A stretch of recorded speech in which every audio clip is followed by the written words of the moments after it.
करीब 2000 साल पहले की बात है। चीन की उत्तरी सरहद पर एक जीत का जश्न मनाया जा रहा था। शियोग्नु कबीले के सरदार ने एक दुश्मन राजा को हराया, उसका सिर धड़ से अलग किया, उसकी खोपड़ी को साफ करवाया, उस पर परत चढ़वाई और फिर उसे शराब पीने का प्याला बना लिया। ये मरा हुआ राजा एक खानाबदोश कबीले का मुखिया था। कबीले का नाम था युएजी। अपने राजा की खोपड़ी को दुश्मन के हाथ में प्याला बनते देख युएजी लोग अपनी जमीन छोड़कर भाग खड़े हुए, बेघर बिखरे और हारे हुए। इन्हीं भागे हुए रिफ्यूजीज की औलादों ने अगले 200 सालों में दुनिया के सबसे बड़े साम्राज्यों में से एक को खड़ा किया। एक ऐसा साम्राज्य जो आज के अफगानिस्तान से लेकर बिहार तक फैला था, जिसका राजा खुद को देवपुत्र कहता था, जिसने दुनिया के पहले बुद्ध के चेहरे वाले सोने के सिक्के ढलवाए और पेशावर में, आज के पाकिस्तान में, इतनी ऊंची मीनार बनवाई कि सैकड़ों साल बाद तक चीन से आने वाले यात्री उसे देखकर हैरान रह जाते थे। ये भागे हुए कबीले के लोग, जिन्हें हम एक खास नाम से जानते हैं, कुषाण।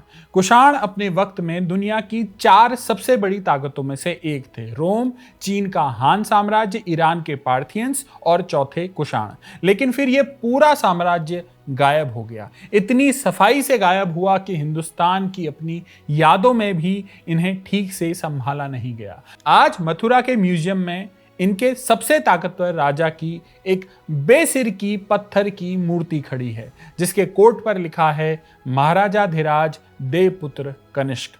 सवाल ये कि कौन था कनिष्क? कुषाण भारत क्यों आए? खोपड़ी के प्याले से देवपुत्र बनने तक का सफर इन्होंने कैसे तय किया? और अगर ये इतने ताकतवर थे तो गए कहां? कैसे एक पूरी सभ्यता इतिहास के पन्नों से इस तरह मिट जाती है कि उसका अपना राजा बेसिर खड़ा रह जाए? नमस्कार, मेरा नाम है कमल। आप देख रहे हैं अलिफ लैला, जिसमें आज कहानी कुषाणों की।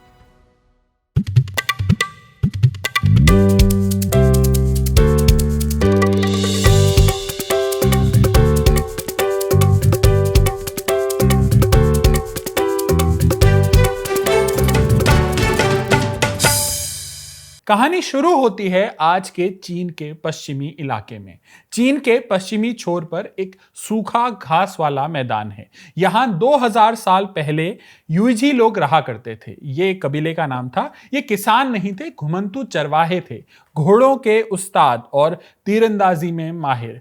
लेकिन इनकी सबसे बड़ी दौलत थी इनका ठिकाना, इनकी जगह। ये ठीक उस रास्ते पर बसे थे जिसे बाद में दुनिया सिल्क रूट के नाम से जानने वाली थी। वो रास्ता जिससे चीन का रेशम पश्चिम की तरफ जाता था।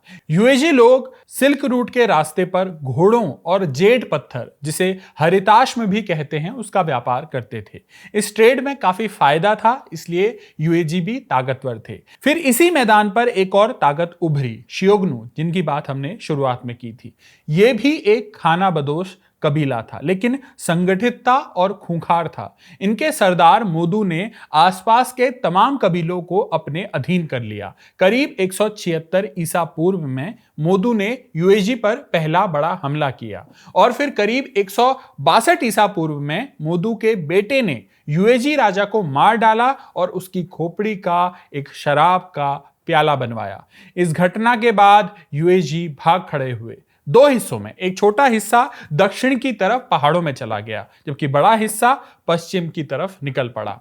हजारों किलोमीटर का सफर, आखिरकार ये ऐसी जमीन पर पहुंचे जिसका नाम था बैक्ट्रिया। बैक्ट्रिया आज के उत्तरी अफगानिस्तान और उसके पड़ोसी इलाकों में पड़ता था। इस जमीन की एक दिलचस्प बात थी। करीब 200 साल पहले सिकंदर महान इधर आया था और उसके जाने के बाद उसके यूनानी सेनापतियों ने या उनकी औलादों ने यहां अपनी राजशाही बना ली थी। यानी अफगानिस्तान की इस जमीन पर उस वक्त यूनानी राज कर रहे थे। यूनानी सिक्के चल रहे थे, यूनानी देवता पूजे जा रहे थे। करीब 130 ईसा पूर्व तक युएजी ने इसी यूनानी राज को पलट दिया और इस उपजाऊ अमीर इलाके पर काबिज हो गए। ऑक्सस नदी के किनारे, जो आज आमू दरिया कहलाती है, इन खानाबदोशों ने पहली बार यहां एक जगह टिक कर रहना शुरू किया। यहां से कहानी एक दिलचस्प मोड़ लेती है। युएजी कबीले के पास एक मौका आया। बदला लेने का। करीब 126 ईसा पूर्व में चीन के हान बादशाह ने एक राजदूत भेजा। किसके पास? युएजी के पास। क्यों? क्योंकि जिनसे उनकी पहले लड़ाई हुई थी शियोगनु, उससे अब राजा परेशान था। तो उसने कहा भाई युएजी हमारे साथ एक गठबंधन कर लो और हम मिलकर लड़ेंगे। सोच ये थी कि अब जिसका राजा मर गया युएजी का, उनमें मन में तो बदले की भावना होगी ही। तो इसी नाम पर राजदूत भेजा गया, लेकिन युएजी की तरफ से साफ मना कर दिया गया। उन्हें बैक्ट्रिया की नई आरामदेह जिंदगी रास आने लगी थी और अब वो पुरानी दुश्मनी के लिए खून बहाने को तैयार नहीं थे। तो दूत तो खाली लौट गया, पर उसने चीन लौटकर इन इलाकों का जो ब्यौरा लिखा, वही आज हमारे पास इस दौर को समझने का जरिया है। बैक्ट्रिया में बसने के बाद यूएजी का इलाका 5 छोटी छोटी रियासतों में बटा हुआ था। हर रियासत का अपना सरदार था। इन्हीं 5 रियासतों में से एक का नाम था गुइशुआंग। यही नाम आगे चलकर बिगड़ते बिगड़ते कुषाण बना। करीब पहली सदी में गुइशुआंग के सरदार कुजुल कडफिसेस ने बाकी चारों रियासतों को हराकर उन्हें एक कर दिया और खुद को राजा घोषित कर दिया। चीनी इतिहास की किताब होई हांशु के अनुसार इसी आदमी ने कुषाण साम्राज्य की नींव रखी। इन्होंने काबुल का इलाका जीता और धीरे धीरे दक्षिण की तरफ फिर गांधार, आज के पेशावर और उसके आसपास के इलाके में अपनी पहुंच बना ली। कुजुल के सिक्कों में एक मजेदार बात छिपी है। उसके कुछ शुरुआती सिक्कों पर रोम के पहले बादशाह ऑगस्टस की तस्वीर की नकल है। यानी एक खानाबदोश कबीले का सरदार जो खुद कभी घोड़ों का व्यापारी था, अब खुद को रोमन बादशाह के अंदाज में पेश कर रहा था। कुजुल के बाद उसका बेटा आया और फिर पोता आया। पोते का नाम था विम कडफिसेस और यहीं से कुषाण असल मायनों में हिंदुस्तान की तरफ बढ़े। ये इस सवाल का जवाब है कि हिंदुस्तान कब आए कुषाण या कैसे आए। विम कडफिसेस ने वो किया जो इससे पहले हिंदुस्तान में किसी ने बड़े पैमाने पर नहीं किया था। माना जाता है कि पहली बार इस वक्त में सोने के सिक्के ढलवाए गए।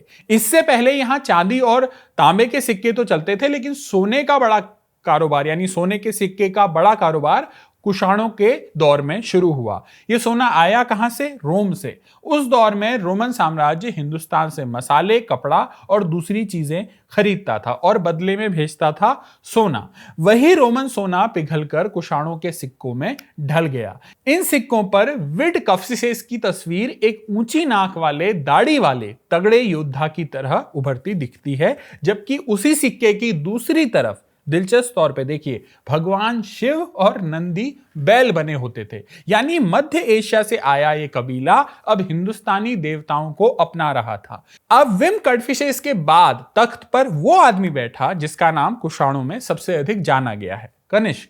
कनिष्क करीब 127 ईस्वी में तख्त पर बैठे। अब यहां कहानी में एक ट्रिविया जुड़ता है। लंबे समय तक इतिहासकार मानते थे कि कनिष्क ने 78 ईस्वी में राज करना शुरू किया और उसी साल से दिलचस्प इत्तेफाक के तौर पे शक संवत की शुरुआत हुई। यानी वो कैलेंडर जो आज भी भारत सरकार इस्तेमाल करती है या गजट में इस्तेमाल होता है। हालांकि बाद में जर्मन विद्वान थे हैरी फॉक, उन्होंने शोध किया तो पता चला कि कनिष्क का अपना राज तो 127 ईस्वी में शुरू हुआ है, यानी शक संवत की शुरुआत के करीब 50 साल बाद। इसका मतलब कनिष्क शक संवत के जनक नहीं हो सकते। आज ज्यादातर इतिहासकार इसका श्रेय एक बिल्कुल अलग ताकत को देते हैं, पश्चिमी क्षत्रप। यह कुषाणों से एक अलग कबीला था जिसे शक या इंडो सिथियन भी कहा जाता है और जो गुजरात, मालवा और उज्जैन के आसपास के इलाके पर राज किया करता था। दिलचस्प बात यह है कि यह वही शक कबीला था जिसे युएजी ने, जब वो बैक्ट्रिया की तरफ आए तो उन्हें उनकी जमीन से खदेड़ा था। यानी वही युएजी जो आगे चलकर कुषाण बने। चीन के इतिहास ग्रंथ हानशू में लिखा है कि युएजी ने शक राजा को हराकर भगाया और उसकी जमीन पर कब्जा कर लिया। यानी एक ही धक्के ने दो अलग अलग कबीलों को हिंदुस्तान की तरफ धकेल दिया। इसी शक कबीले के एक शासक चस्टन ने उज्जैन में करीब 68 ईस्वी में सत्ता संभाली और आज ज्यादातर विद्वान शक संवत की शुरुआत का श्रेय उन्हीं को देते हैं, कनिष्क को नहीं। कनिष्क के बारे में हमारी सबसे पक्की जानकारी एक ऐसी जगह से आई है जिसकी कहानी अपने आप में फिल्मी है। साल 1993 अफगानिस्तान गृह युद्ध की आग में चल रहा था। उत्तरी अफगानिस्तान में रबातक नाम की जगह पर कुछ लड़ाके एक मोर्चा खोदने के लिए जमीन खोद रहे थे। खुदाई के दौरान उन्हें एक पत्थर की पट्टी मिली जिस पर कोई पुरानी लिखावट थी। यह पट्टी आगे चलकर कुषाण इतिहास का सबसे कीमती दस्तावेज साबित हुए। इसे रबातक शिलालेख भी कहा जाता है। इस पर बैक्ट्रियन भाषा में कनिष्क का एक ऐलान लिखा था। ब्रिटिश विद्वान निकोलस सिम्स विलियम्स ने इसे पढ़ा और पहली बार कुषाणों के राजा की पूरी वंशावली साफ हो गई। कुजुल कडफिसेस, जिसकी कहानी हमने पहले बताई थी, उनके बाद उनके बेटे आए विम तख्तू, फिर विम कडफिसेस और फिर कनिष्क, यानी परदादा, दादा, पिता और बेटा इसी शिलालेख में दर्ज है। इस शिलालेख में कनिष्क खुद को तमाम देवताओं से राजपद पाने वाला बताते हैं। इसी में एक खास देवी का भी जिक्र है, नाना। यह एक प्राचीन देवी थी जिनकी पूजा मध्य एशिया और ईरान में होती थी। इससे भी दिलचस्प एक और बात है कि इसी शिलालेख में लिखा है कि कनिष्क ने यूनानी भाषा को दफ्तरी कामकाज से हटाकर उसकी जगह अपनी बैक्ट्रियन जबान को लागू किया।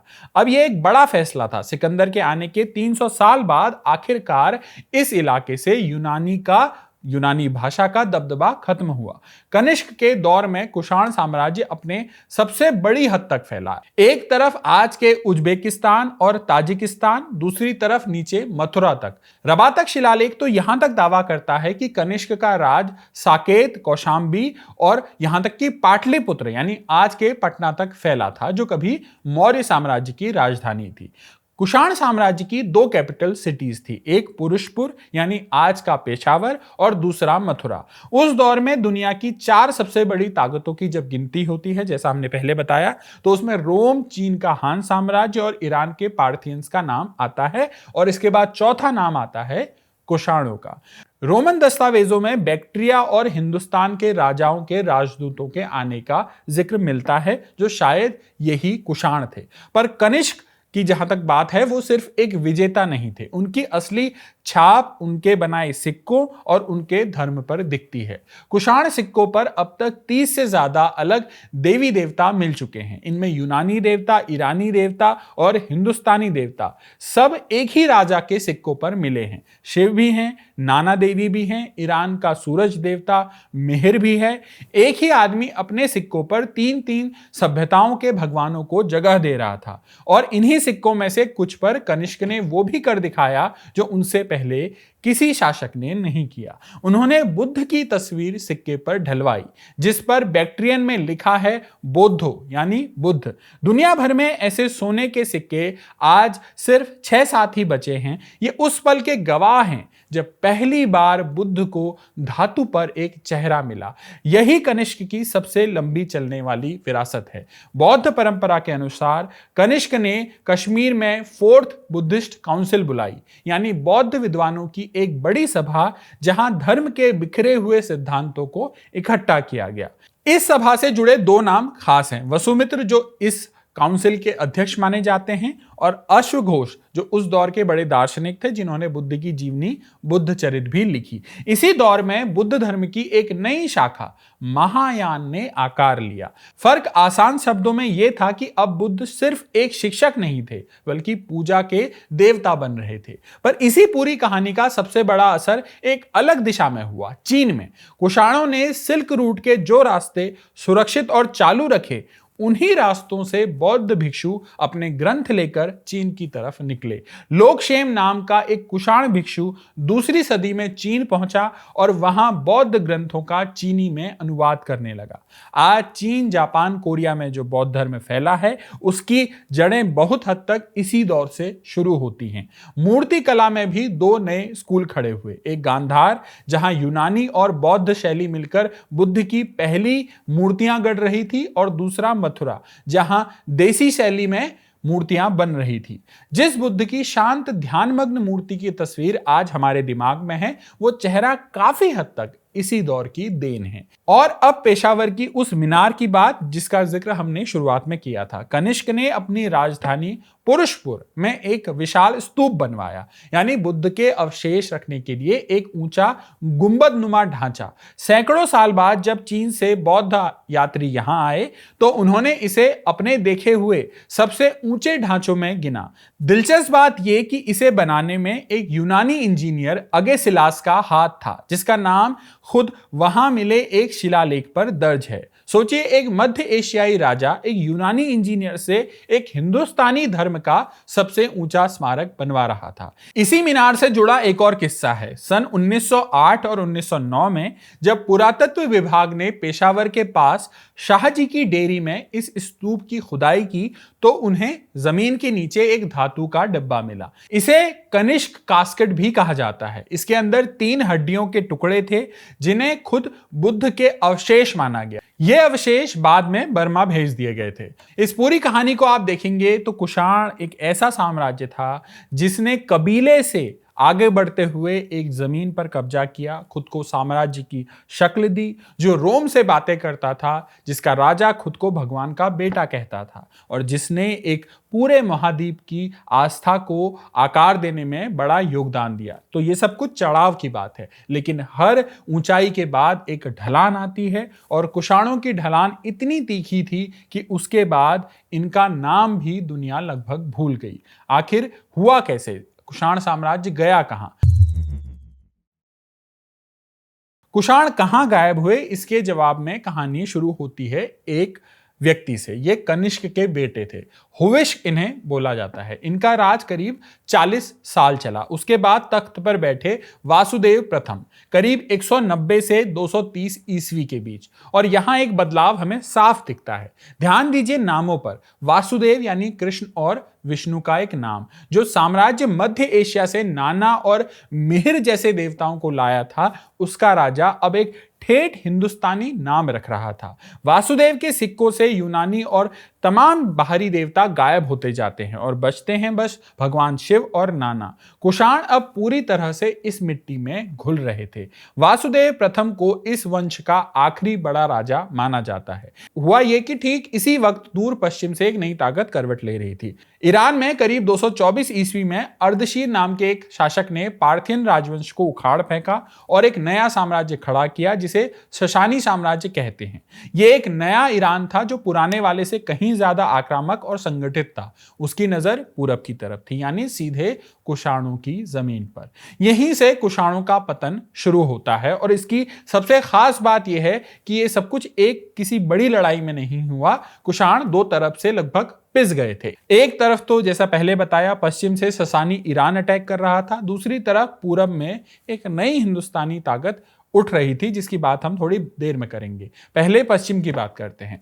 अर्दशीर और उनके बेटे शापुर प्रथम, जिन्होंने करीब 240 से 270 ईस्वी तक राज किया, इन दोनों ने कुषाणों के पश्चिमी इलाकों को एक एक करके छीनना शुरू किया। पहले बैक्ट्रिया गया, गांधार गया। शापुर ने ईरान में नक्शे रुस्तम की चट्टानों पर अपनी जीत का जो ब्यौरा खुदवाया है, उसमें वो दावा करता है कि उसका राज पेशावर तक फैला है। यानी कुषाणों के जो एक सेंटर था पुरुषपुरिया, जिसे पेशावर कहते हैं, वहां तक ईरान का राज बढ़ गया था। पुरातत्व भी यही कहता है। बेग्राम और सुर्ख कोतल जैसे कुषाण शहर इसी दौर में जलाए और उजाड़े गए। ससानियों ने एक दिलचस्प काम और किया। उन्होंने इन जीते हुए इलाकों को मिटाया नहीं, बल्कि इनके ऊपर ससानी शहजादों को गवर्नर बनाकर बिठा दिया, जो खुद को कुषाण शाह कहते थे।